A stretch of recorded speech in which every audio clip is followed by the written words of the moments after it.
Those who talk don't know. Close your mouth. Block off your senses. Blunt your sharpness. Untie your knots.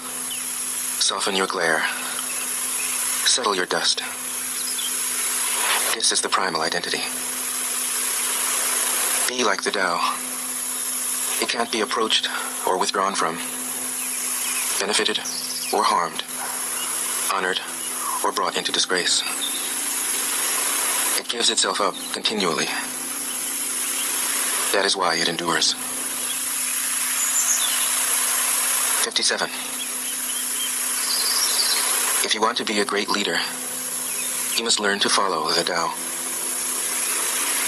Stop trying to control.